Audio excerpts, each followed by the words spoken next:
Hello everyone, my name is Yue. Welcome to Cello Magic with Cellist-in-the-park.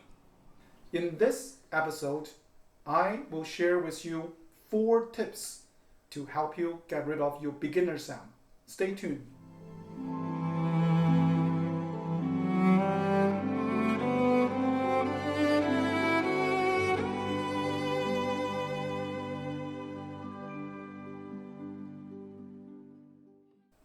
Welcome back. I remembered clearly when I just starting to play cello. My father described my sound is like killing the chicken because it's so scratchy, it's so stiff, it's so unpleasant to listen to. If you ever experience that kind of beginner sound, I'm going to give you 4 tips to help you get rid of that. I call them tips on the lips. L, it stands for listening. It's very obvious we have to listen, but I'm talking about active listening. Do you really hear the sound you want to produce? Do you have an idea what kind of sound you want? I'm talking about a basic fundamental sound, which is resonant, strong, smooth, and balanced.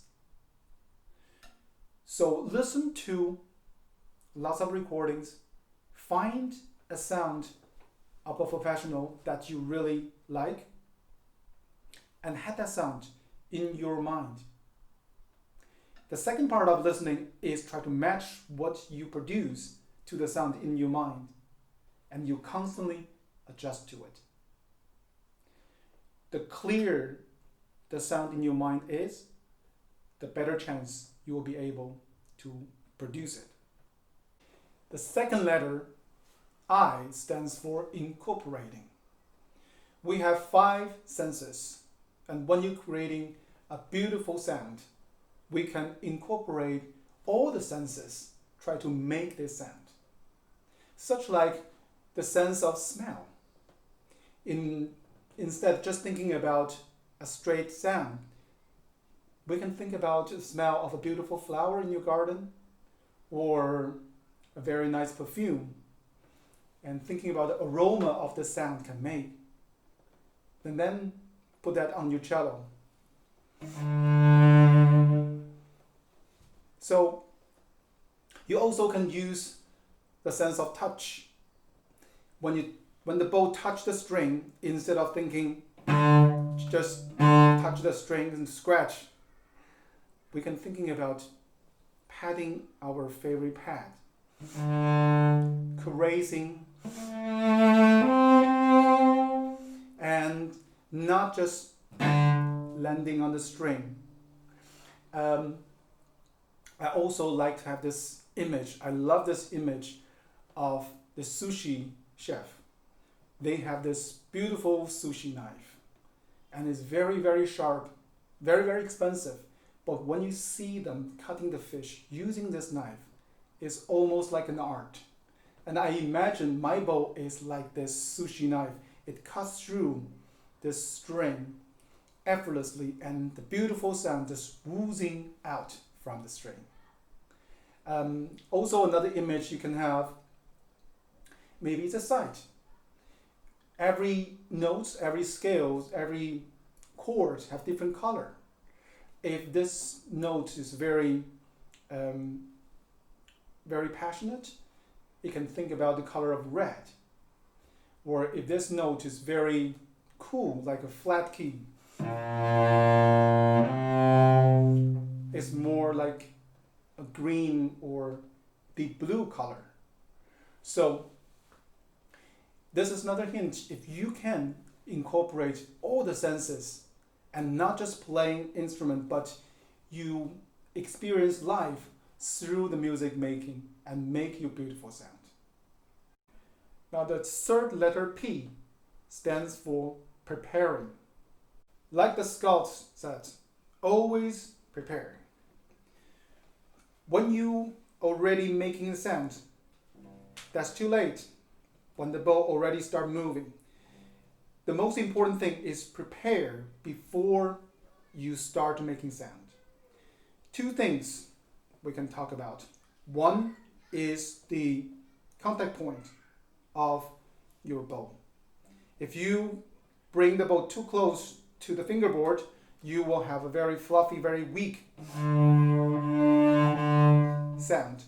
But if you bring the bow too close to the bridge, then you have almost ponticello sound, which is very irritating and very hard to listen to. So somewhere in between the bridge and the fingerboard, find that nice sweet spot and think about that is like a groove that your bow travel into. Another thing you have to be really, really careful is not just using the vertical pressure. See, I'm pressing with all my might. Can you hear anything? Probably not, right? Because I need to move horizontally as well in order to produce a sound. So the same thing, when you try to produce a nice sound, thinking about brushing rather than pressing. So those two things we need to prepare before we make the sound. The last letter S stands for sustaining. Because the bow is in balance, when we hold the bow in the frog, the bow feels more heavier in the frog than in the tip. So when we travel to the upper half, we lose sound. As a matter of fact, that's one of the trademarks of a beginner sound. If you want to get rid of that, you have to raise your upper arm after the middle point.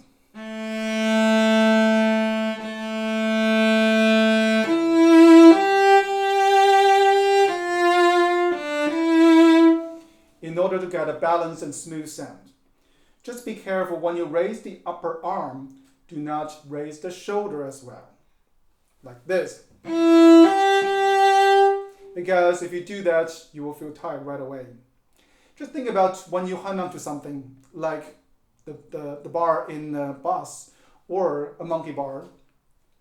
Your arm can raise really high, but your shoulder still can maintain in the lower position. So experience that. Try to find your best position. You can also do this exercise. Put the hand on the bow and travel from this tip to the frog and try to observe and feel the position of your arm and the bow. Let's review what we have learned. Tips on the lips. L stands for listening. I stand for incorporating. P stands for preparing. And S stands for sustaining. Those are my 4 tips to help you get rid of your beginner sound. If you think this video is helpful, do give a thumbs up and subscribe. Leave your comment and question below, and I will see you in my next video. Until then, keep making cello magic.